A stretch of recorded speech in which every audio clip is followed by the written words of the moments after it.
मुख्यमंत्री श्री हेमंत सोरेन जी, सर्वोच्च न्यायालय के मेरे वरिष्ठ सहयोगी श्री अनिरुद्ध बोस जी, केंद्रीय विधि और न्याय मंत्री श्री अर्जुन राम मेघवाल जी, झारखंड उच्च न्यायालय के मुख्य न्यायमूर्ति श्री संजय कुमार मिश्र, उच्च न्यायालय के आदरणीय न्यायाधीश, झारखंड उच्च न्यायालय के भूतपूर्व मुख्य न्यायाधीश और न्यायाधीशगण, विशिष्ट अतिथिगण, जिला एवं सत्र न्यायालयों में कार्यान्वित न्यायाधीशगण, आदरणीय अधिवक्ता भाइयों बहनों,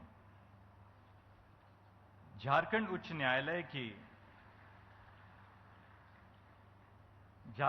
न्यायालय की नई इमारत का शुभारंभ भारत के न्याय प्रणाली के इतिहास और भविष्य को उज्ज्वलित कर रहा है।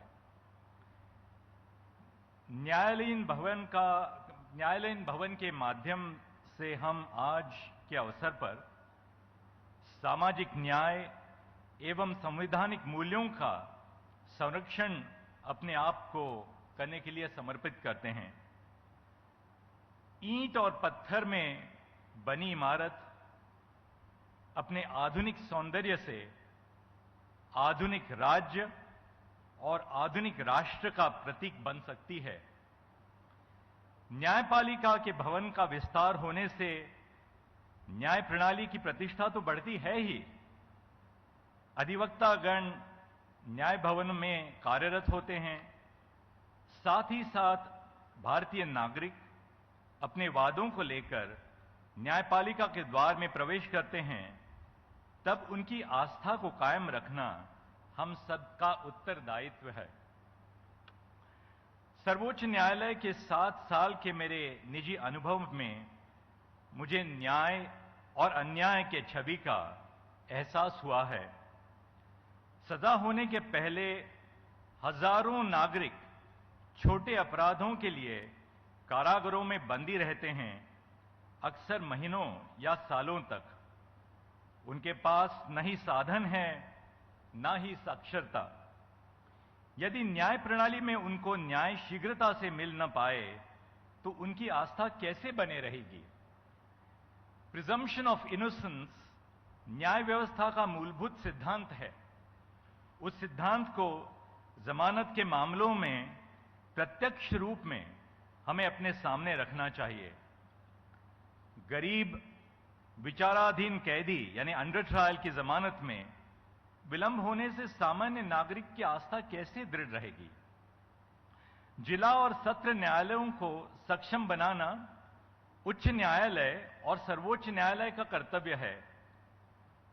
मैं समझता हूं कि जिला न्यायालयों को हम सबऑर्डिनेट जुडिशरी की व्याख्या देते हैं तो उनको अधीनस्थ की भावना प्रदान करते हैं। इस माहौल में हमें सुधार लाना होगा। जिला न्यायालयों को जब बराबरी मिलेगी, समानता मिलेगी, तभी उनके कार्य में हम गरिमा और गौरव ला सकेंगे। जिला न्यायालयों की गरिमा नागरिकों की गरिमा से जुड़ी हुई है। आज के इस समारोह का विशेष महत्व इस बात पर ही है। न्याय प्रणाली और सामाजिक न्याय में सद्भाव बनाए रखना राज्य और राष्ट्र के हित में है। न्याय प्रणाली का लक्ष्य सामान्य नागरिक को न्याय दिलाना है। इस प्रक्रिया में वादकारियों को उपलब्धियां प्राप्त होनी चाहिए, मुकदमों के बारे में जानकारी मिले, समय पर सुनवाई हो, फैसले का दस्तावेज शीघ्र प्राप्त हो, कचहरी में साफ सुथरा भोजन और जल मिले, महिलाओं के लिए अलग शौचालय हो।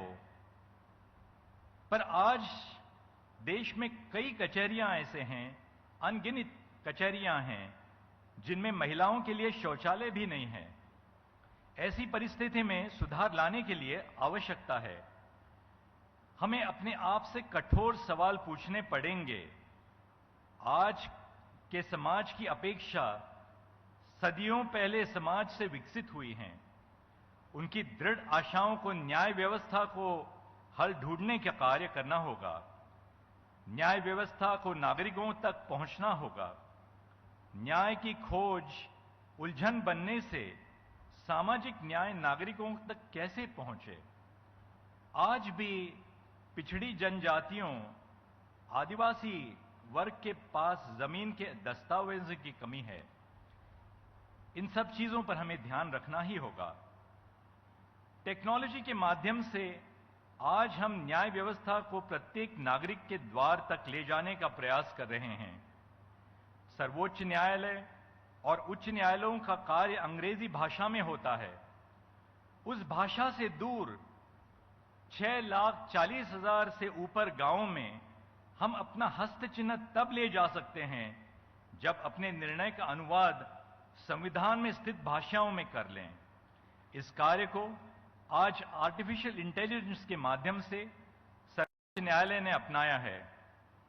उदाहरण तौर पे हिंदी भाषा में सर्वोच्च न्यायालय की 6,000 से ज्यादा निर्णयों का अनुवाद हुआ है।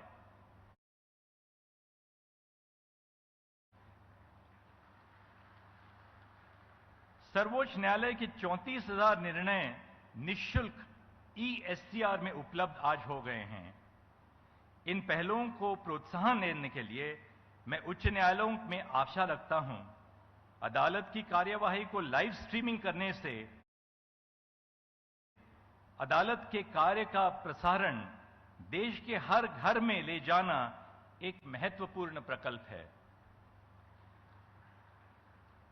ई-कोर्ट्स के फेज 3 में भारत सरकार ने 7,000 करोड़ रुपयों का अनुदान किया है। इस लागत से न्याय प्रणाली आधुनिक प्रणाली की दिशा में प्रेरित होगी।